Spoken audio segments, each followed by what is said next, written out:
बृहस्पतिवार की जय। प्राचीन काल में एक बहुत ही निर्धन ब्राह्मण था। उसके कोई संतान नहीं था। वह नित्य पूजा पाठ करता, परंतु उसकी स्त्री बहुत मलिनता के साथ रहती थी।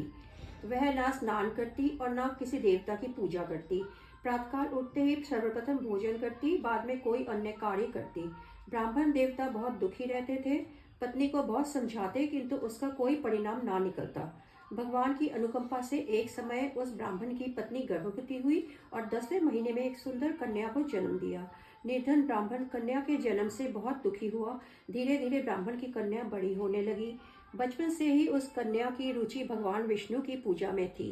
वह प्रातः उठते ही स्नान आदि करके भगवान विष्णु की पूजा करने मंदिर में जाती थी। बृहस्पतिवार को व्रत करके विधिवत पूजा पाठ करती थी। पूजा पाठ के बाद वह पढ़ने के लिए पाठशाला जाती थी। घर से चलते हुए वह मुट्ठी भर जौ साथ लेकर जाती और पाठशाला के रास्ते में थोड़े थोड़े जौ गिराती जाती थी। जब वह पाठशाला से घर लौटती तो जौ के वह दाने सोने में बदले हुए मिलते थे। लड़की सभी सोने के दाने बिन लाती थी। एक दिन जब वह सोने के दानों को साफ कर रही थी तो उसकी माँ ने कहा, बेटी, सोने के दाने साफ करने के लिए सोने का सूप भी होना चाहिए। अगले दिन बृहस्पतिवार था। उसने भगवान बृहस्पति देव की पूजा करते हुए प्रार्थना की, हे भगवान, यदि मैंने आपका व्रत विधिवत किया हो तो मुझे सोने का सूप दे दो। पूजा करते हुए प्रार्थना की, हे भगवान, यदि मैंने आपका व्रत विधिवत किया तो मुझे सोने का सूप दे दो। भगवान बृहस्पति देव ने उसकी मनोकामना पूरी करने का वचन दिया। पाठशाला से लौटते समय उसे रास्ते में सोने का सूप पड़ा हुआ मिला। घर लौटकर सोने का सूप अपनी माँ को दिखाकर वह सोने के दाने साफ करने लगी। उसी समय नगर का राजकुमार उसके घर के पास से गुजरा। उस सुंदर लड़की को सोने का सूप जौ साफ करते देखकर राजकुमार उस पर मोहित हो गया। महल में लौटकर राजकुमार ने राजा से उस लड़की से विवाह करने की इच्छा प्रकट की तो राजा ने ब्राह्मण को महल में बुलाकर राजकुमार से उसकी लड़की की विवाह की बात कही। ब्राह्मण तैयार हो गया। धूमधाम से उस लड़की का विवाह राजकुमार से हो गया। दुल्हन बनकर ब्राह्मण की लड़की महल में चली गई। लड़की के चले जाने से ब्राह्मण फिर निर्धन हो गया। उसे कई कई दिन भोजन भी नहीं मिलता था। बहुत दुखी होकर ब्राह्मण एक दिन अपनी लड़की के पास गया। अपने पिता से निर्धनता का समाचार सुनकर उसे बहुत सा धन देकर पिता को विदा किया। उस धन से ब्राह्मण के कुछ दिन तो आराम से गुजर गए, लेकिन जल्दी ही फिर भूखों मरने की हालत हो गई। ब्राह्मण अपनी लड़की से धन लेने के लिए फिर महल में पहुंचा। लड़की ने पिता की बुरी हालत देखकर कहा, पिताजी, आखिर आप कब तक मुझसे धन लेकर जीवन यापन करेंगे? आप कोई ऐसा उपाय क्यों नहीं करते जिससे आपका घर धन संपत्ति से भर जाए? ब्राह्मण ने कहा, मैंने तेरी माँ को बहुत समझा लिया, पर उसकी समझ में कुछ नहीं आता। उसका फुहड़पन नष्ट हो तो घर की निर्धनता भी दूर हो जाए। तब कुछ सोचकर लड़की ने पिता से कहा, पिताजी, आप कुछ दिनों के लिए माँ को मेरे पास छोड़ जाओ। तब कुछ सोचकर ब्राह्मण पत्नी को लड़की के पास महल छोड़कर आया। लड़की ने अपनी माँ से कहा, माँ, तुम कल प्रात उठकर स्नानादि करके भगवान बृहस्पति देव विष्णु जी की पूजा अवश्य करना। पूजा करने से तुम्हारी निर्धनता अवश्य दूर हो जाएगी। लेकिन उसकी माँ ने उसकी कोई बात नहीं मानी। तब क्रोधित होकर लड़की ने अपनी माँ को एक कक्ष में बंद कर दिया। सूर्योदय के समय माँ को उठाकर जबरदस्ती उसे स्नान कराया और फिर मंदिर में ले जाकर भगवान बृहस्पति देव की पूजा कराई। कुछ दिनों तक ऐसा करने से माँ की बुद्धि में परिवर्तन हुआ और वह स्वयं बृहस्पतिवार का व्रत रखने लगी। उसके व्रत रखने से ब्राह्मण के घर में भगवान विष्णु की अनुकंपा से धन की वर्षा होने लगी। दोनों पति पत्नी धन संपत्ति पाकर आनंद पूर्वक जीवन यापन करते हुए विष्णु धाम को चले गए। लक्कड़हारा बने राजा ने उस साधु से भगवान बृहस्पति देव की यह कथा सुनकर बृहस्पतिवार का व्रत करने भगवान विष्णु की पूजा की। उस दिन से उसके सभी क्लेश दूर हो गए। लेकिन अगले बृहस्पतिवार को कामकाज में अधिक व्यस्त रहने के कारण उसने भगवान बृहस्पति देव का व्रत नहीं किया। भगवान बृहस्पति देव लक्कड़हारे से क्रोधित हो गए और उसे भूल की सजा दी। उस दिन नगर के राजा ने नगर में घोषणा करके सबको सूचित किया, प्रत्येक नागरिक मेरे महल में भोजन करने आए। जो नहीं आएगा उसे अपराधी मानकर भारी दंड दिया जाएगा। लकड़हारा बने राजा ने उस नगर के राजा की घोषणा तो सुनी, लेकिन जंगल से लकड़ी काटकर लाने और उन्हें बेचने में देर हो जाने के कारण वह समय पर महल में भोजन करने नहीं जा सका। अतः राजा के सैनिक लकड़हारे को पकड़कर महल में ले गए। राजा ने उसे महल के एक कक्ष में बैठाकर भोजन कराया। उस कक्ष में एक खूंटी पर रानी का सोने का हार लटका हुआ था। लकड़हारा अकेला उस कक्ष में भोजन कर रहा था। तभी उसने एक आश्चर्यजनक घटना घटती देखी। देखते ही देखते वह खूंटी हार को निगल गई।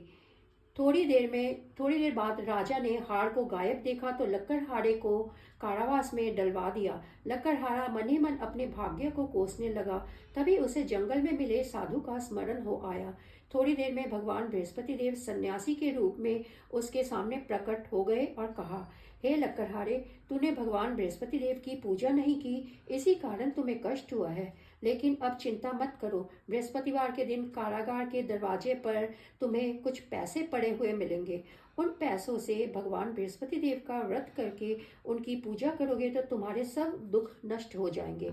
बृहस्पतिवार के दिन दरवाजे पर पड़े मिले पैसे से चने और गुड़ मंगाकर लकड़हारे ने बृहस्पतिवार की कथा कही तो भगवान बृहस्पति देव ने प्रसन्न होकर उस नगर के राजा को स्वप्न में लकड़हारे को कारागार से मुक्त करने को कहा। सुबह राजा ने अपने कक्ष में आकर देखा तो खूंटी पर रानी का हार टंगा हुआ था। राजा ने लकड़हारे को मुक्त कर दिया और उसे धन और आभूषण देकर विदा किया। लकड़हारा बना राजा उस नगर से चलकर अपने नगर में पहुंचा तो उस नगर में कुएं, धर्मशाला, बाग बगीचे देखकर बहुत प्रसन्न हुआ। राजा ने किसी से पूछा, ये कुएं, धर्मशालाएं किसने बनवाई है? सबने उसे बताया कि ये सब रानी और उसकी दासी ने बनवाए हैं। राजा महल में पहुंचा तो रानी ने उसका भव्य स्वागत किया। तब राजा ने निश्चय किया कि सप्ताह में एक बार तो सभी बृहस्पति देव का व्रत तथा पूजन करते हैं, परंतु मैं प्रतिदिन व्रत किया करूंगा तथा दिन में 3 बार कथा कहा करूंगा। अब राजा हर समय दुशाले में चने और दाल बांधे रहता तथा दिन में 3 बार बृहस्पति देव की कथा कहता। कुछ दिनों के बाद राजा को अपनी बहन की याद आई। एक दिन घोड़े पर सवार होकर राजा अपनी बहन से मिलने चल दिया।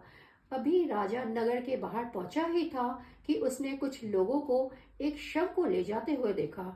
राजा को स्मरण आया कि आज उसने किसी को बृहस्पतिवार की व्रत कथा नहीं सुनाई है। राजा ने उन लोगों को रोककर कहा, भाइयों, आप शव को ले जाने से पहले मुझसे बृहस्पतिवार की कथा सुन ले। लोगों ने राजा पर क्रोधित होते हुए कहा, तुम पागल तो नहीं हो? लेकिन कुछ बड़े बूढ़े लोगों ने कहा, अच्छा भाई, साथ में चलते चलते तुम अपनी कथा भी सुना लो।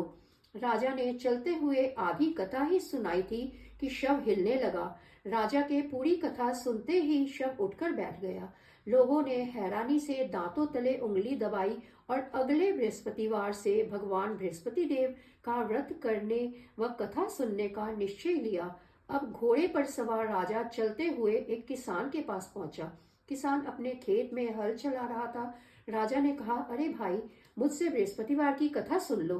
किसान झुंझला कर बोला, अरे भाई, देख नहीं रहे, जितनी देर तक तुम्हारी कथा सुनूंगा उतनी देर में तो पूरे खेत में हल चला लूंगा।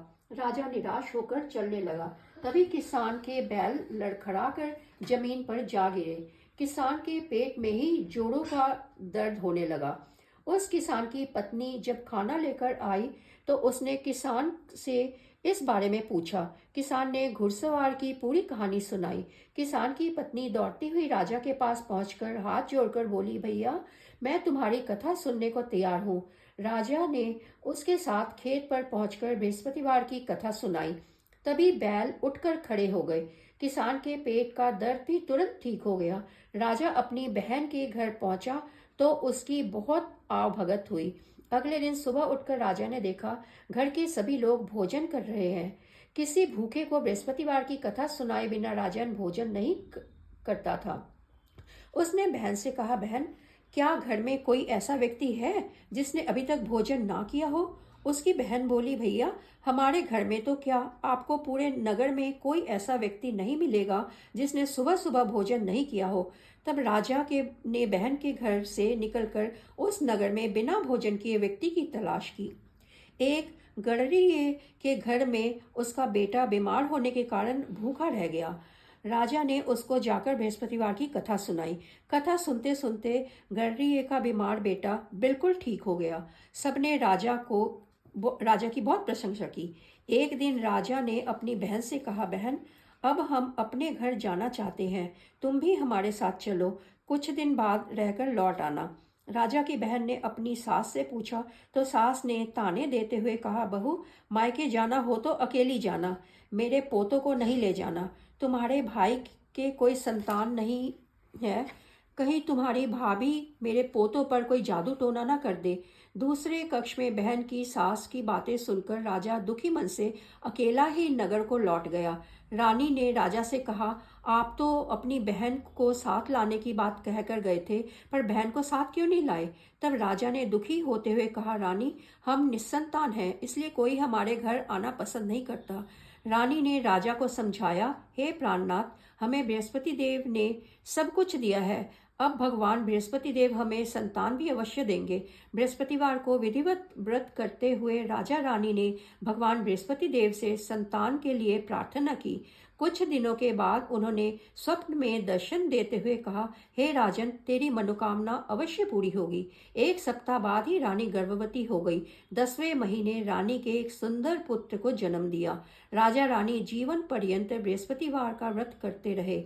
उनके घर में धन की वर्षा होती रही। इस तरह आनंद पूर्वक जीवन यापन करते हुए राजा रानी भगवान बृहस्पति देव की अनुकंपा से मोक्ष को प्राप्त करके सीधे वैकुंठ धाम पहुंच गए।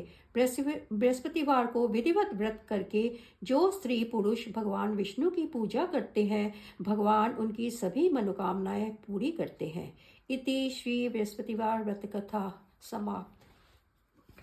जय बृहस्पति देव, जय लक्ष्मी नारायण भगवान की जय। आरती बृहस्पति देव की।